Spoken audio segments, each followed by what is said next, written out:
Hello and welcome back to for the very first time to the channel. I am Will and today I'm going to be talking about the mid-month update for June. It has been a very busy past month. I didn't do a mid-month update for May. I've started a new job, so yeah, it's been pretty breakneck pace, but I am back. And yeah, so this will be the mid-month update for June. I set out for my goal at the beginning of the month to read 10 books this month, so a bit ambitious. And I finished 3 so far. And that amounts to 839 pages. And so yeah, books that are quite a bit shorter than what I usually read. And so yeah, I've not read as much this month so far as I may usually do. But the 2 books that I'm currently reading, I'm pretty near the end. So yeah, I'm just behind. But hopefully I can catch up. And we'll be talking about what I've read, what I'm currently reading, and what I'll be reading next this video as well, as an event that I have planned pretty soon in June. And so let's get straight into what I've read. And the first book that I read was True Grit. I finally did it. I finally dived into a Western. And yes, I read True Grit. I've been talking about it for so long that when I get into my Western phase, which was coming, that I needed to start with True Grit. I love the 2 film adaptations, one with John Wayne in the 60s, I believe, and one far more modern with Matt Damon. And yeah, it's absolutely brilliant. And the book is fantastic as well. You can tell that you can see the films are very true to the book.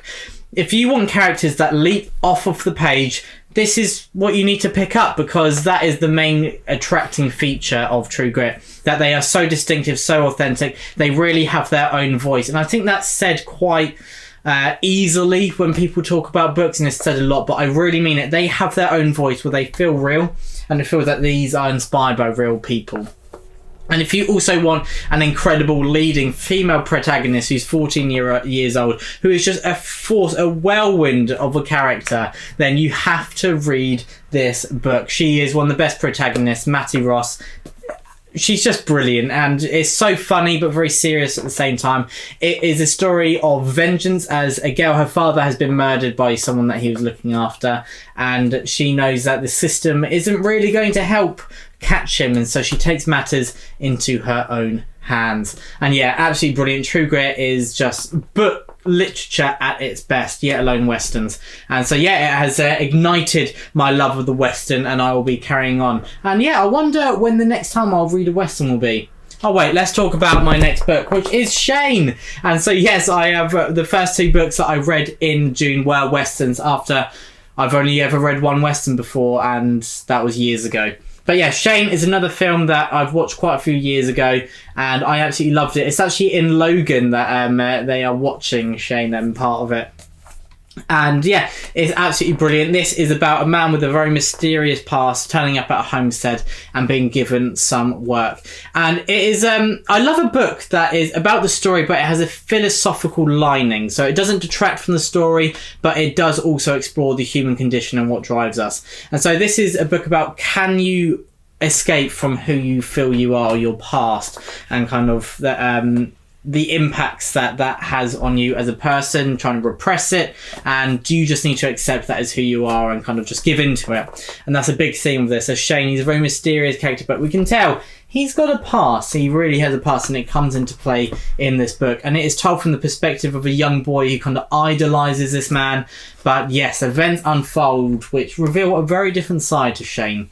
And so yeah, another Western, really brilliant. It's kind of looking at that idea of kind of starting a bit of Manifest Destiny, but not really, more in the sense of kind of the American dream of being able to found your own kind of, form your own home, farm it, and live and look after yourself.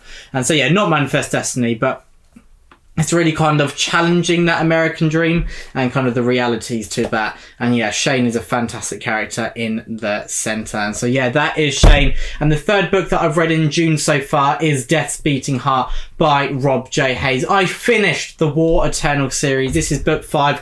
Eska is a fantastic character, fantastic protagonist. She is a protagonist, but she does some terrible deeds along the journey.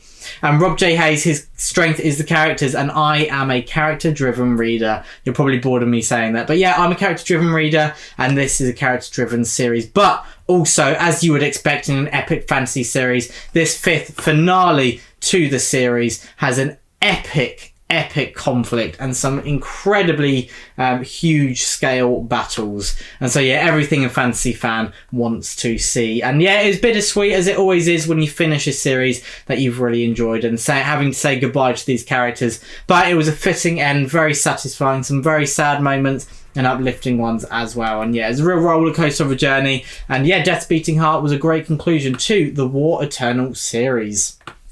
And so yeah, there we go. They are the books that I've read in June so far. Now, let's head into what I'm currently reading. First up, I have The Combat Codes by Alexander Darwin. This has been self-published, but it is being released very, very soon.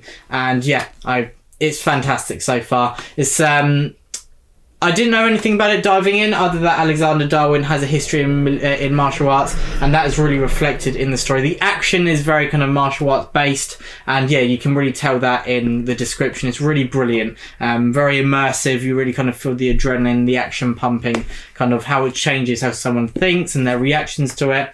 And yeah, a lot of that, I don't want to spoil it, but that martial arts plays a very big role in the story. It's kind of the recruitment, and I'm reaching a kind of training school element, and so yeah, absolutely loving it. Really brilliant, very smooth writing, and the characters, they really leap off the page as well. So yeah, June has been a great month so far regarding characters.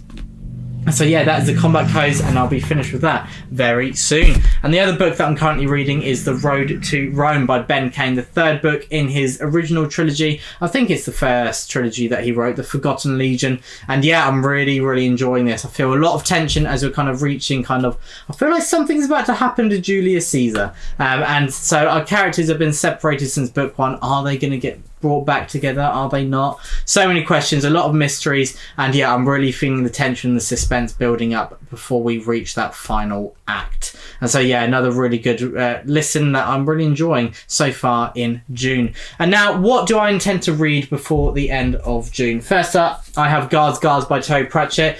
Our patrons over on the Brothers Gwyn, they get to vote every other month on a book that we will be reading the following month. And so yeah, there was a few options, and the winner was Guards.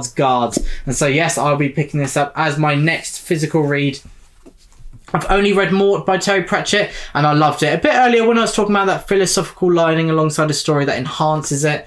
Yeah, I think Terry Pratchett, he did that brilliantly in Mort, and I'm expecting more of the same in Guards, especially as people have said, many people say this is their favourite book by him, and that is high praise indeed when I see all the love for Discworld. So for this to stand out from the others for most people, well, yeah, that's saying a lot, and I'm really looking forward to diving in. And I believe this is a favourite of Alan over at the Library of Alexandria.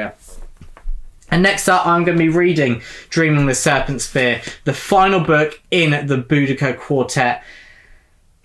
I know the history of what happens, and so yeah, I'm kind of dreading this book, but I know that I'm going to love it as well. I'm going to sob, most probably. Book 3, Dreaming the Hound, was absolutely sensational, and it's really built up the conflict which is about to unfold in here. And yeah, I really cannot wait to read it. Amanda Scott is just at absolute, I don't know, one of the best prose writers out there. It's just absolutely incredible how she uses the prose to utilise every storytelling element. It enhances the characters, it enhances the world building, it enhances the plot and the tension, the suspense. It's just absolutely masterful. That's the word, it is masterful. And David Gemmell was quoted on the back, so he was obviously a big fan of Amanda Scott and this series, Boudica. And then next up, I have The Prophet of Adan by Philip Chase. I cannot wait to read this. The Way of Adan was absolutely brilliant. It is just an incredible start to a fantasy series. And yeah, full transparency, I'm lucky enough to call Philip Chase, Dr. Fantasy himself, a friend. And so yeah, I want to show you that yeah, he is the author and he is my friend. But I don't think that influences kind of my opinions on his book. I think I can be honest. And The Way of Adan, I think that is a brilliant blend of classic and contemporary fantasy. It's kind of got that kind of Tolkien feel, especially with the approach to nature and kind of that ethereal feel to the prose at times. But then it's got morally grey characters, and yeah, you're not quite sure which side you should be on. And so yeah, you're rooting for different characters on different sides, and that's where the more contemporary fantasy, the more modern feel comes from.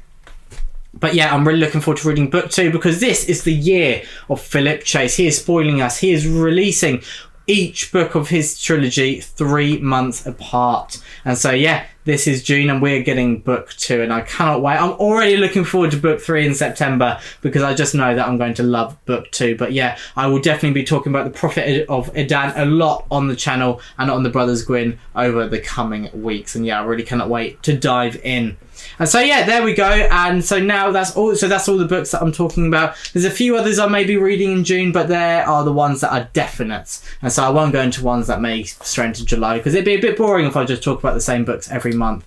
But next up I have events. So I haven't been as active lately, so there aren't really events. The Brothers Gwyn hit 100,000 views in 2023, so that is pretty cool. And on June the 23rd, Friday, we will be doing a live stream. So me and my brother Ed will be doing a live stream over on the Brothers Gwyn. You can join along. We'll be talking about what we've been reading, answering your questions, talking about loads of other book related stuff. And so yeah, please do join us on Friday the 23rd. And yeah, hopefully I will see you there. But everyone, thank you so much for watching. Let me know what you've been reading in June. How is the month going? What have you got planned for the rest of the reading month? But everyone, thank you so much for watching and stay safe.